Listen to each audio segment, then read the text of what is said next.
वो बच्चे या बहुत सारे लोगों के मेरे पास क्वेश्चंस आए थे कि हम दुबले पतले हैं। बहुत सारे क्वेश्चन तो ऐसे होते हैं ना कि हम स्मार्ट हो जाएं, ओबेसिटी पे आते हैं, लेकिन कुछ लोगों के ऐसे भी आते हैं वो कहते हैं हम थोड़े से मोटे हो जाएं। ठीक है, तो ये उनके लिए है। जो देसी शक्कर है ना, देसी शक्कर दूध में मैंने पकाई है, मीठा दूध। अच्छा, ठीक है, शक्कर वाला मीठा दूध। पहले शक्कर को पकाया दूध में आपने? शक्कर में पकाया, हाँ जी, दूध गर्म किया, उसमें सारी शक्कर डाल दी ना। ओके, वो ठीक है। हाँ। जब वो हो गया 40 टेम्परेचर तक आ गया कि आपकी उंगली बर्दाश्त कर रही है, तो फिर आपने उसकी दही जमा देनी। अब आप इस दही को ना बेशक इसी तरह दिखाएं लोगों को और इसको टेस्ट करके देखें। अच्छा, हाँ, ये कुंडे वाली दही है, आपने इसी तरीके से जमानी। इसके फायदे आप इसको टेस्ट करें। मैं साथ साथ आप लोगों को बता देती हूँ कि जो मोटा होना चाहते हैं, ठीक है, जो अपनी सेहत अच्छी करना चाहते हैं, जो अपनी स्किन अच्छी करना चाहते हैं, जिनके बच्चे कमजोर हैं या जो खुद कमजोर है, क्या दही है।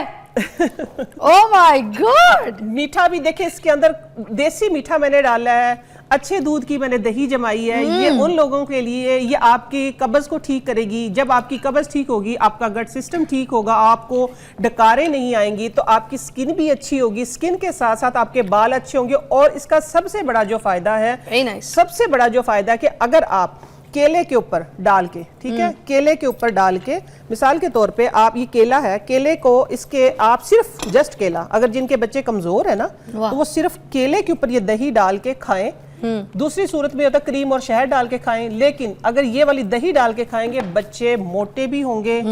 खास तौर पे जो बच्चे कमजोर होते हैं ना, पतले होते हैं, वो बच्चे मोटे भी होंगे। उनका टेस्ट डेवलप करें। या जो बंदे खुद कमजोर होते हैं, जो कहते हैं कि हमें हमारे से उठ के चला नहीं जाता है, ठीक है, एक अजीब सी वीकनेस फील होती है, मैं कहती हूँ ये दही खाना शुरू कर दे, इंशाल्लाह देखते देखते आप लोगों में ऐसी एनर्जी आएगी। केले के साथ खाएंगे तो डबल हो जाएगा। ग्रोसरी कितनी अच्छी तरीके से मैं ट्रिक बता रही है नईमा जी, और कुछ चीज़ें जो मुझे अभी ब्रेक में दिखा रही थी, वो एक बार टेबल को देखिएगा, ये इधर टेबल पे क्लोज देखिए, ये जो शॉपर्स बनी है, नईमा जी कह रही थी कि इन शॉपर्स में अगर हम राशन लेकर आते हैं तो उसमें कोई शर्म की बात नहीं है।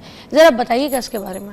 हाँ, इसके बारे में मैं ये बताना चाहूँगी कि देखिए, जब हम जाते हैं किसी भी मार्ट में जाते हैं, किसी शॉपिंग मॉल में जाते हैं, वहाँ पे उन्होंने जो चीज़ें लगा के रखी हो, तकरीबन वो आपकी जो होती हैं 100 ग्राम, आपको ज़रूरत है 50 ग्राम की। वहाँ पे आप गए हैं तो आपने वो पैकेट जितना बना है ना, आपने उतना ही उठाना है। दालें हैं, लेट से दालों की अगर मैं बात एग्जाम्पल दे रही हूँ मैं आपको एक, कि दाल आधा किलो से कम वहाँ पे नहीं होता, क्योंकि मैं भी गई हूँ, जगह जगह गई हूँ, देखा है कि आधा किलो या 1 किलो की पैकिंग होती। पाव की पैकिंग अभी तक किसी की नहीं है। अब मुझे जरूरत है 1 पाव की, ठीक है, आपने आधा किलो दाल उठा ली है, कि आपने वही दाल खानी या 1 किलो। मिसाल के तौर पर मेरे घर में वो सामने देखिए मसर रखे हुए हैं, मेरे बच्चे चावल मसर खाते हैं शौक से, तो मुझे पता है कि मसर मैंने 1 किलो ही लेने हैं।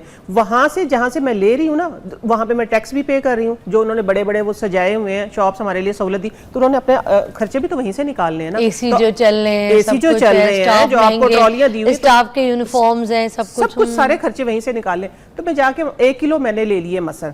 अब जो मैंने दालें बनानी है, वहां से मैं ½ kg उठा लेती हूँ मूंग की दाल। वो तो पूरे महीने में नहीं ना पकनी।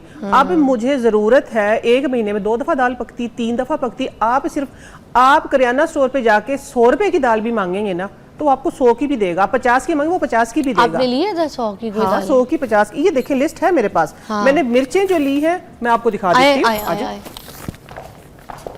ये मैं आप लोगों को खास तौर पर देखें, ये पैकेट में ये पाव दाल है, ठीक है। अच्छा। हाँ, ये आध पाव दाल है। अच्छा, इस तरह लिया है? हाँ, मैंने इस तरह लिया। अभी देखें ना, मिक्स करके ये 4 दफा बन जाएगी, क्योंकि मेरे घर में, क्योंकि मैं ये असल में प्लांट बेस्ड जो प्रोटीन है ना वो है, तो ये प्रोटीन बच्चों को चाहिए, ठीक है ना। साथ में ये देखें, ये काले चने, ये आधा किलो लिए मैंने। गरम मसाले की पुड़िया देख लें आप, ये 100 रुपए का गरम मसाला, इसके अंदर लिस्ट भी चेक कर लें। मिक्स गरम मसाला ले आप अच्छी शॉप से, जो आपको तसल्ली है कि भाई हाँ ये इसकी साफ सुथरा मसाला है, उधर से ले। ये सौंफ है, ये इस छोटा सा पैकेट आप इसका देख लें, ये 100 रुपए की इलायची है। देखिए, वहां पे जाते हम, इलायची 200 से 225 से 220 का मैंने देखा था आखिरी। उसके अंदर थी भी कितनी, 22-23 इलायचियां थी। ये देखे ना, मैंने ये ली है 100 रुपए की इलायची है। जीरा इतना महंगा हो रहा है। जीरा इतना महंगा, क्योंकि जीरा देखे ना, मेरे घर में जीरा जो है वो थोड़ा सा ज्यादा इस्तेमाल होता है, तो जीरा इसलिए मैं थोड़ा सा ज्यादा लेती हूँ, क्योंकि मैं अपनी प्रोडक्ट में भी यूज करती हूँ और डिफरेंट जगह पे। और फिर साथ में ये साबुत धनिया मैं दिखाऊं, साबुत धनिया का मैंने पैकेट लिया। आप यकीन माने उसके अंदर कितना होगा, 30 ग्राम धनिया होगा, और वो था तकरीबन 85 का पैकेट। अच्छा। और ये 100 रुपए का धनिया है, तो क्या बुरा इतने से है? फर्क में इतना सारा आ गया। 100 रुपए का धनिया है। तो ये बताने का और ये स्टॉल से जाने का जो मकसद है वो ये है और कि इमली का आप बताएं, लोग ये क्या किया, ये कितने की लिए? ये इमली 100 रुपए की, ये भी? देखिए, हाँ 100 रुपए की इमली है, ये 100 रुपए की इमली है। हाँ, और ये लिस्ट में देखें ना, ये लिस्ट में आपको नजर भी आएगा कि लाहौरी, ये काले चने हैं आधा किलो। अब देखिए मूंग की दाल है पाव है, माश की दाल पाव है, सारी चीजें, लाल मिर्च 100 रुपए की। मुझे कोई जितनी जरूरत है आप पहले चेक करें, ठीक है, अपने घर की ग्रोसरी को पहले चेक करें। मैं सिर्फ उनकी बात कर रही हूँ कि जो मिडल तबका है, जो कि 70% अपना बजट जो है वो आउट कर देते हैं, तो आप उसमें अच्छा खासा सेव करके अपने घर की और चीज़ों की जो अपने आप की ज़रूरियात हैं, बच्चों के